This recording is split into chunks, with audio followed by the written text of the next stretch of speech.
So using the microsite method, instead of abandoning your whole website, your blog that you've spent a few years building, instead go to a place like GoDaddy, or somebody that's got relatively cheap domain names, and buy Louisville carpet cleaning.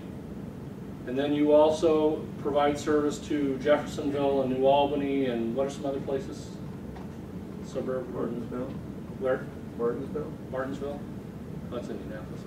But you know, you've got these other suburban places that you do provide service to.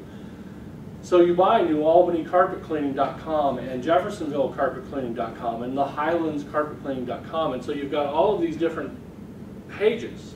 And because when you buy the domain, you have the option to put up a page in a lot of these places, and you get one page to do everything. Or if you want to put them all on a server, do that, and then throw up a basic WordPress blog. And I say basic because you may want to put blog posts on it later, but also just because, as hopefully everybody knows, you can also build a website with WordPress now. And so, real easy to scan, and you do your basic website, and then you just optimize the bejesus out of that page.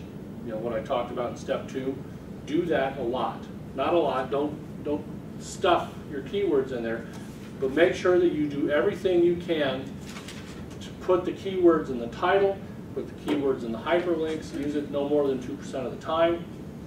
All the links should go back to your website. If you do this more than once, and you say something like, we also offer carpet cleaning in New Albany, link that up.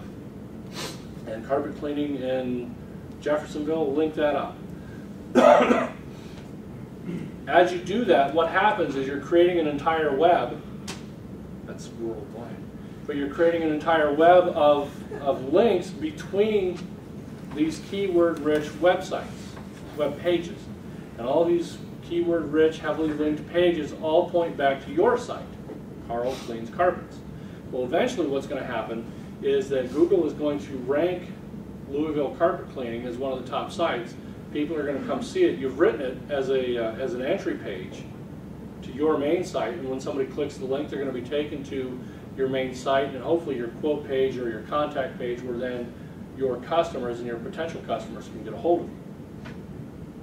So we've done that for one client where he has his main website, and he had to kind of shut down a competitor of his who had stolen his site. Took all the pictures, took all the pages, took all the text, took everything, and he was actually in a whole different part of the country, but the guy's site was starting to outrank our clients, and his was the original site. So we started using this strategy, and not only did we push the thief off the front page, but now our other 3 blogs, because we have to write original content for all of these, those are starting to rank. So now our client is like first, when you search for his keywords, 2, 3, and 4 are the three blogs we created for him. Because we have to write, as Jason said in slide number 1, we have to write good stuff. you were slide number 1. So we have to write good stuff for them, and so we make sure we do that, but we also link back to the guy's site, and we link to the other sites.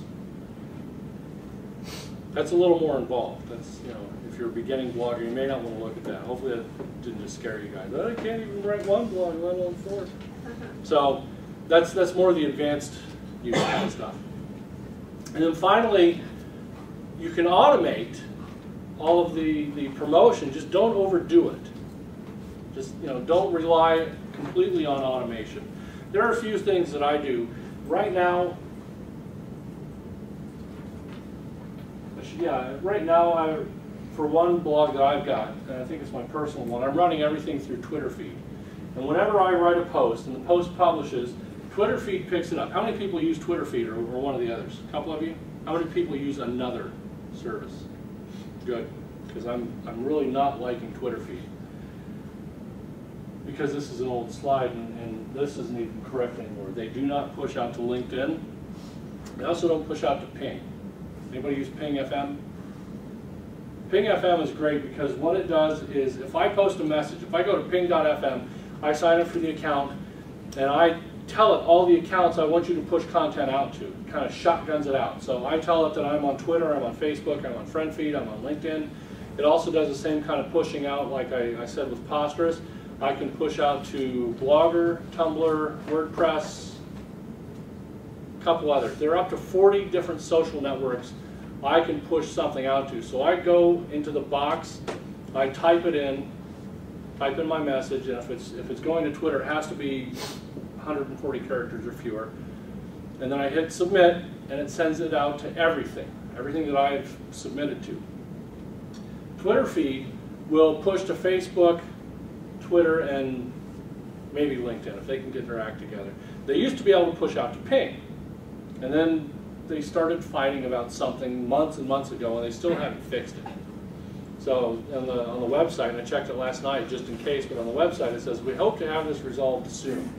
Well, they said that in March, so I don't think they're going to fix anything. But what happens is Twitter feed will come in, it will pick up my blog post, and because I set it up, it will push my stuff out to Facebook, to Twitter, and that's it. And so if I happen to be sleeping at 8 a.m. when my post publishes, it gets promoted for me. I could bypass this channel and use network blogs on Facebook, which I use for my personal blog, except that takes a little bit more work, and if you don't want to do the work, if you're lazy, and that's what automation's for, then you can resort to this. But otherwise, I use network blogs on my Facebook account. Now, that's the extent of it. If you belong to a Ning network, Twitter feed doesn't talk to Ning. And there's a network that I belong to called Smaller Indiana, smallerindiana.com. It's like Facebook for grown-ups. And we have blogs, we have discussions, we can post photos and videos, we can do events and invite people to the events, and it's great, and it's been awesome for my networking. And I've gotten to know a lot of people through it, but I still had to hand post my post my posts. And so that created a lot of extra work for me, because at the time I was trying to post on a daily basis, and I didn't have the extra 5 minutes of my life to go over to Smaller Indiana and post it again. And so I needed a different solution. And so now I've got a system where, yeah, I could go blog to Twitter, but instead I've started using twitterlive.net. And I recommend this over Twitter feed because Twitter feed still isn't getting along with anybody. So I schedule my blog posts, and what happens is twitterlive.net comes in and it scoops up the post. And I've told it, and this Twitter feed works the same way. Come in and pick up the headline. Do not pick up the first sentence of the blog because it always cuts it off. You can always tell the people who did that because you've got the start of a sentence and you've got the ellipse saying that we cut this off because we're an automated service. And so I tell it to pick up the headline, pick up the URL, shorten it using bit.ly. Any bit.ly users? For those of you who aren't, bit.ly. And then you can, once you've got your account, you can use it on things like Twitter Live and on Twitter and everything else. So pick up the headline, pick up the URL, shorten it using bit.ly, and send it out not only to Twitter, but send it instead to Ping because they get along, and Ping will send it to everything, including Ning networks, like Smaller Indiana. Anybody use Ning.com? Ning is they just recently switched over to a pay-only service. It's free for users. You got to pay if you're a network administrator. But it is a community building platform. Like WordPress is a blogging platform, this lets you build communities and online social networks.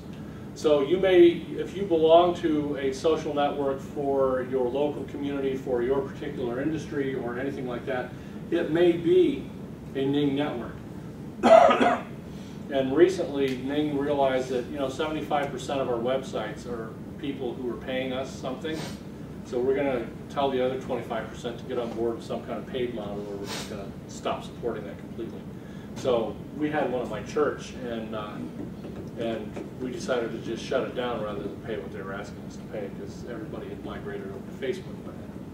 So, but because I can do this with Ping, I thought, well, why don't I just push stuff out to some of the other networks?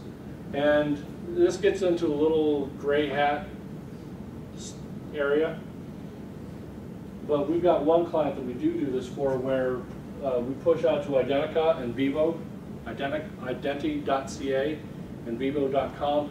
And the reason for that is because Google will pick up the link and record it as a backlink, although that may have changed because I noticed that Google backlinks have dropped on different sites. But at the time we were doing this, we were sending out that same Twitter post. We were actually getting readers, so we had to make sure that we actually nurtured and grew these networks. But we, we visit the site, we visit Identica, we visit Vivo, and we participate in the conversation, but we're still pushing and automating out. And then I put the delicious and Flickr down here because I want it to be symmetrical.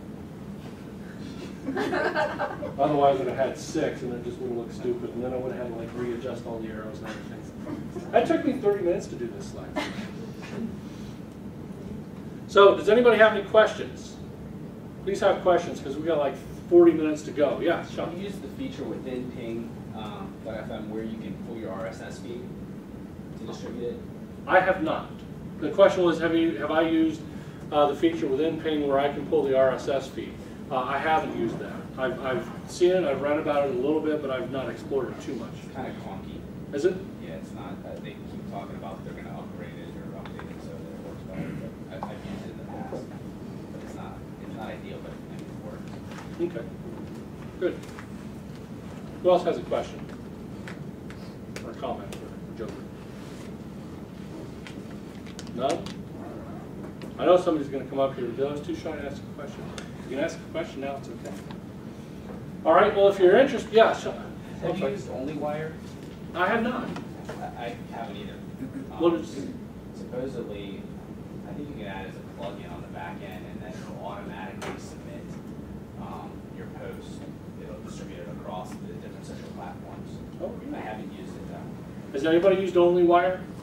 Yeah, I've used it. It actually has a client now that runs on the desktop.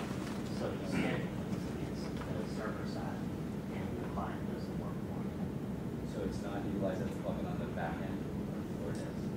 I think the plugin actually is used just to set up your details for the Anyone else? All right, well, you can, if you're interested, you can read my humor blog at ericdeckers.com. You can read the work blog at problogservice.com. I'm eDeckers on Twitter. I'm really bad about this. I wrote a book about personal branding, and I always forget to tell people I wrote a book about personal branding. But it's called Branding Yourself. Yeah, you'll see why, if you come to my next presentation, you'll see why I talk about this is important, you should do this. You should not be afraid to do this. I'm still afraid to do this. But it's called Branding Yourself, Using Social Media to Invent or Reinvent Yourself. That drops on the 30th of this month. It's actually a big boy book. It will be in the bookstores.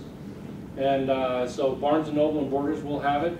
You can pre-order it on Amazon right now. It's going for about $6.50 less than cover price. So if you want, go to ProBlogService and look for the link that says buy this, because then I get money if you do that. I get more money. Actually, I get some money, period, because we won't get any money for a month. But it's all about how people want to kind of reinvent their personal brand through social media. And then we tell people to get out from behind the computer and spend the last third of the book talking about networking at real networking events, or public speaking like this, or getting published in print articles, and then how do you use all that stuff to find a job. So I'll be here for the entire day if anybody's got any questions. Thank you.